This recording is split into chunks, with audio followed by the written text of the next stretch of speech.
एक चौथी कहानी जो आप में से कई लोगों की होगी। मेरा एक स्टूडेंट है, सिविल सर्वेंट है, सीनियर लेवल पे है, करीब 40 साल का है। उसने आज तक शादी नहीं की। क्या उसकी शादी करने की इच्छा नहीं थी? पूरी इच्छा थी। फिर क्यों शादी नहीं की? भाई कुछ लोग तो होते हैं कि शादी करनी ही नहीं, कोई मिशन है, योगी जी है, मोदी जी है, ठीक है, उनका तो मिशन है, ममता जी है, उनका मिशन है। और जिसका जीवन में ऐसा कोई मिशन नहीं है और जिसको प्रेम करने का मन भी करता हो, वो तो शादी करता है आमतौर पर। उसने शादी क्यों नहीं की जानते हैं?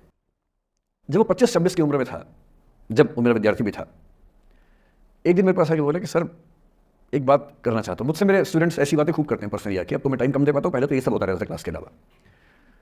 एकदम रोता हुआ आया, आंखों में आंसू भरे हुए बहुत सारे। मैंने क्या हो गया भाई?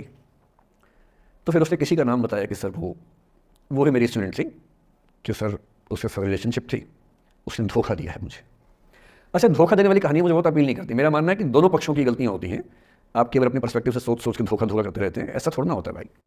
कुछ तो मजबूरियाँ रही होंगी, कोई यूं ही बेवफा नहीं होता, कुछ तो वजह होगी ना। आप थोड़ा उसकी वजह, उसका भी तो, उसकी कहानी भी तो सुनिए। और मैं जब जब दोनों कहानियाँ सुनता हूँ मुझे लगता है कि मामला ग्रे है। आप किसी एक पे उंगली उठा ही नहीं सकते किसने ऐसा किया। दोनों की गलतियाँ होती हैं, ऐसा थोड़ा कि एक की होती है। बहरहाल इन भाई साहब को ऐसा लगा कि धोखा हो गया उनके साथ। तो मैंने चलो कोई बात नहीं यार, हो गया तो हो गया, तू नहीं कोई और सही, ऐसा क्या है। इतनी बड़ी दुनिया है, 8 अरब की आबादी अब है, उस समय भी 6-7 अरब तो थी। मैंने कहा 3.5 अरब 350 करोड़ में कोई तो होगी तुम्हारे लिए, ऐसा क्या है, कोई और देखेंगे। और वो थोड़ा ज़्यादा सेंटिमेंटल था उस समय। धीरे धीरे पता नहीं उसके मन में क्या बैठ गया, उसके मन में ये बैठा कि दुनिया की सारी लड़कियां धोखेबाज होती हैं। ऐसे मूर्खों की कमी नहीं है दुनिया में, ऐसे बहुत मूर्ख हैं। दर्शन की दुनिया में इसे अवैध सामान्यीकरण कहते हैं, इलिसिट जनरलाइजेशन। इसका मतलब बहुत छोटे सैंपल के बेस पे ये समझ लेना कि ये थियरी पूरे ब्रह्मांड में लागू होती है।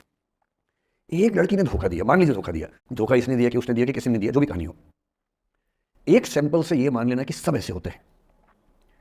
और उसके बाद से उसने कम से कम 10 बार कोशिश की, 10 लोगों से मिला, बातचीत की शादी के लिए। डेटिंग तो क्या करेगा 40 की उम्र में, लेकिन हाँ बातचीत करके देखा कि शायद रुचियाँ मिल जाए, स्वभाव मिल जाए, तो शादी के बारे में सोचें। हर बार 3-4-5 मीटिंग के बाद वापस हट जाता है। अब तो मैंने पूछना बंद कर दिया है। जब तक मैं पूछता था बोलता था कि सर 3-4 मीटिंग के बाद लगता है कि ये भी वैसी ही है। मैंने कहा भूल जाओ भाई, उससे भूल जाओ, बात खत्म हो गई।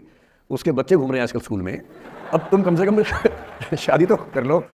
वो भाई साहब आज तक अकेले हैं, और अब तो बाज़ार में मूल्य भी कम हो गया उनका, अब विकल्प भी ज़्यादा नहीं मिलते हैं। अब जो विकल्प मिल रहे हैं वहाँ उसकी रुचि और कम हो गई है। तो पूरी संभावना है कि वो जीवन अकेले ही गुजरेगा उसका। एक अंतिम एग्जाम्पल देके फिर मैं निष्कर्ष की तरफ बढ़ूंगा। मैं एक IAS ऑफिसर को जानता हूँ, 2 IPS को जानता हूँ, बहुत योग्य लोग, देश के सबसे अच्छे संस्थाओं से पढ़े हुए लोग, प्रॉपर IAS प्रॉपर IPS में नौकरी करने वाले लोग, और इन तीनों ने अपना जीवन समाप्त कर लिया नौकरी में रहते हुए। क्यों?